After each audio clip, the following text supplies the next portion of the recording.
La cita es con Catherine Ponsan, artista plástica y fotógrafa, quien expuso su trabajo Archivos de un presente, memoria de los que ya no están, en la Alianza Francesa de Bogotá.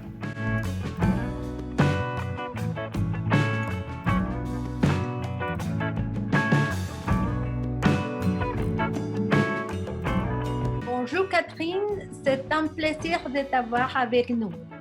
Bonjour Sandra, c'est aussi un plaisir de te revoir parce que ça fait longtemps, depuis 2015 à présent, que je suis venue à Bogota, à l'Alliance française, invitée, où j'ai passé quelques mois non loin de l'Institut français, de l'Alliance française, pardon. Ah bah écoute, dans la vie, je suis une artiste qui vit entre Paris et Tanger et qui mène des travaux en relation avec la mémoire et le patrimoine de différents pays. C'est comme ça que j'ai été amenée à travailler beaucoup au Maroc, en Algérie, en Mauritanie, aux républiques du Congo, et puis d'autres pays. C'est ainsi que je suis venue travailler en Colombie, où l'Alliance française m'avait donné une carte blanche en 2015.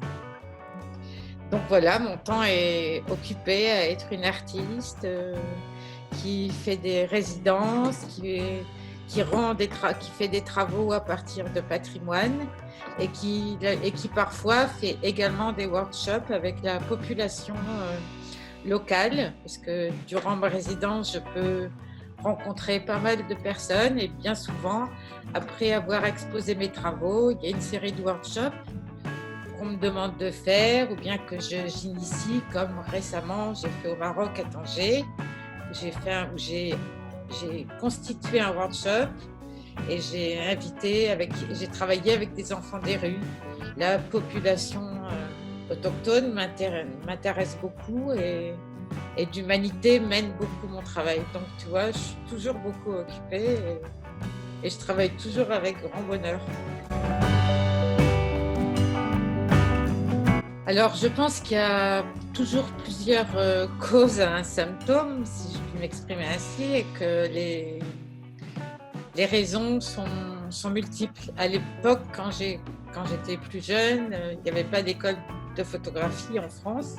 Encore, il n'y avait absolument rien. Donc, j'ai démarré en autodidacte dans cette discipline.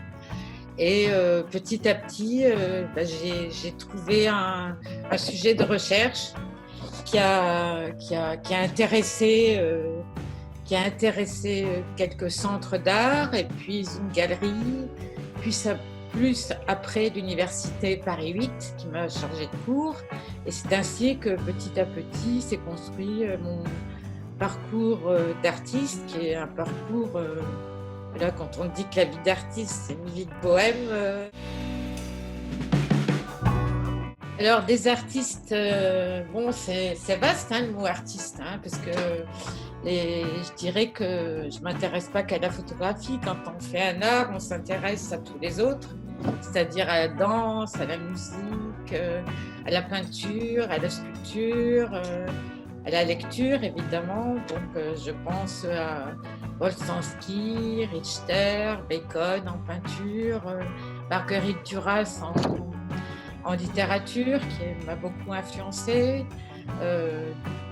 Je pense à Pina Bausch en danse. Je pense aussi au cinéma La Nouvelle Vague qui représente aussi toute une phase d'une générationnelle qui m'a passionnée, mais aussi d'autres jeunes réalisateurs qui m'intéressent tout autant. Bref, pour moi,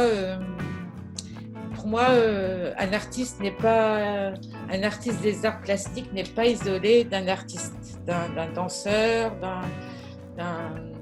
d'un réalisateur, d'autres disciplines artistiques. C'est un tout, on forme un cosmos et on construit tous ensemble des utopies pour des sociétés, parce une société sans utopie n'est pas une société vivable. Donc on est tous on travaille dans notre domaine, mais tout ça se rejoint harmonieusement, je dirais. Et il n'y a pas une civilisation sans artistes, ça n'existe pas. Alors, écoute, ce qui m'a le plus marqué, c'est, pour aller franchement, c'est le travail que j'ai mené. Je ne sais pas, Sandra, tu étais là. C'était un travail de 24 heures sur 24 pendant 2 ou 3 mois. Donc, c'est ce travail qui s'appelle Archives d'un présent que j'ai réalisé en 2005 avec l'Alliance française, avec des relais formidables qui étaient dirigés à l'époque par Yves Kerouas et Laurence Galli, Sandra Campos, et toute une équipe qui était formidable, qui m'a soutenue, qui m'a aidée, parce que j'arrivais dans un pays que je ne connaissais pas. J'ai voulu tout de suite travailler sur un sujet très difficile, qui était les déplacements forcés, toutes les victimes du conflit armé. Et donc, voilà, tout ça a été... il y a l'association Asphalès qui m'a aussi aidée.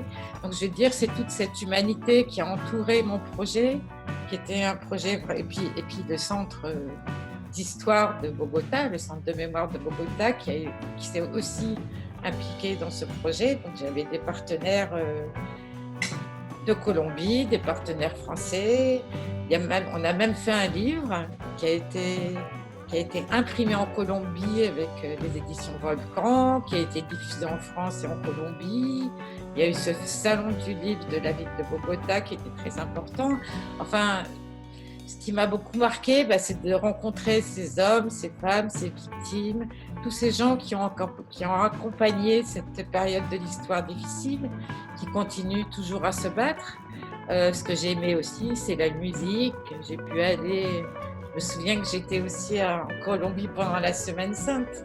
J'ai pu bouger un petit peu pendant cette semaine parce que j'ai eu quelques jours de congé, pas beaucoup, mais j'ai pu aller à Cadiz, j'ai pu écouter évidemment la musique, la salsa.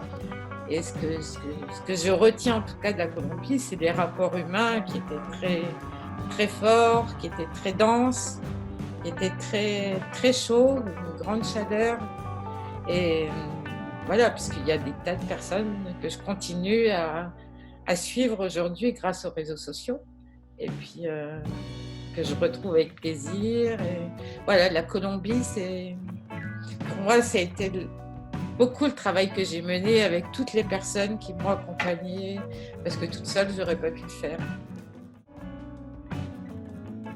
Beso grande!